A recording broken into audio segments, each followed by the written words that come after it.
السلام علیکم ورحمت الله وبرکاتہ. دا مهال یو په سواد کې شپه مو د عادل ارمان او د بلال لوهار سره وه.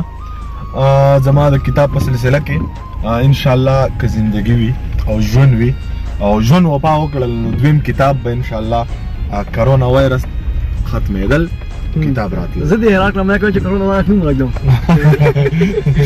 واده ملګرو ته دغه یاد وي او بس ان شاء الله چې دغه هم ورته وسله یاد کړي چې په کتاب کې به څه وي، غزلې به وي، نظمونه به وي. په کتاب کې به درې نظمونه دي او باقي به سوچه غزلي پاکه او کومه غزلې چې تاسو په سوشل میډیا باندې سوشل میډیا نشته نه خالق هغه بالکل درې څلور غزلې او پکې خو لکه مطلب نو لکه بالکل پیور چا نه اورېدلې نه به اورېدلې.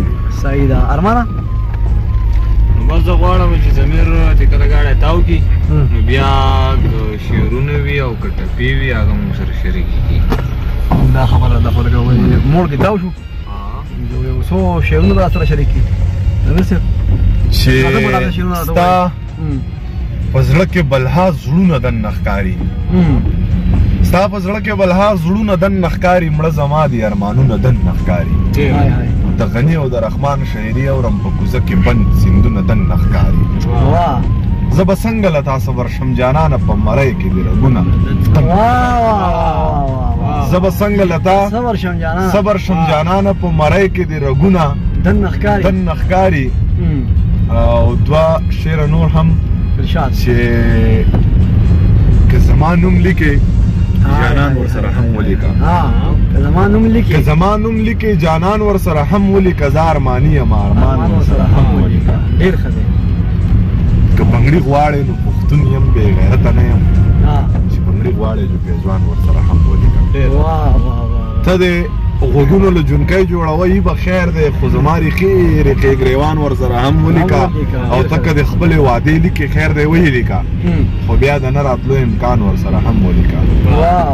ته که د خپلې وعدې لیکې خیر دی ویې لیکه، خو بیا د نه راتلو امکان ورسره هم ولیکه. او شعر دی پکې چې د پښتنو د سرلوړۍ خبره هر ځای کوه، خو صاحب نوم د باچا خان ورسره هم ولیکه. د پښتنو د سرلوړۍ خبره هر ځای کوه، خو صاحب نوم د باچا خان ورسره هم ولیکه. او زمونږ د ټولو ګناهونو دومره ډېر دی باچا، باران کېږي چې طوفان ورسره هم ولیکه. خپله خوښه که واده غواړئ یقین وساته، که دا د زړه وي نو زندان ورسره هم ولیکه. د محبت په سر د دې سړي خو په ایمان کې ماته پره ښکاري، حاجي صاحب دی خو شیطان ورسره هم ولیکه.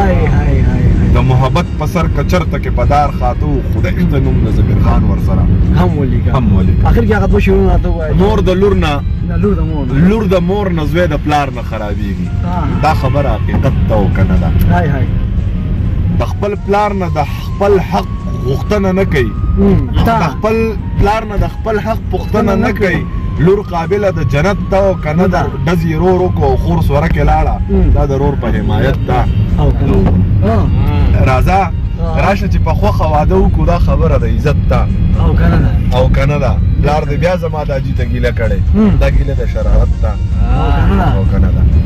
پلار دې بیا زما دا جي ته ګیله کړې، دا ګیله د شرارت ده او که نه ده. او شعرونه پکې رانه باید چې بس هېر دی. ارمان تاسو پکې څه وایئ؟ ډېر وکړئ د په دغه ویډیو کې. بس هیلهمند یم چې ملګرو به د زمیر خان زمیر صاحب د دغې شعرونه خوندونه اخیستي او ملګري دي د زمیر خان زمیر صاحب دویم کتاب ته منتظر اوسئ، چېرته چې ښاد اوسئ، آباد اوسئ. د لوی الله په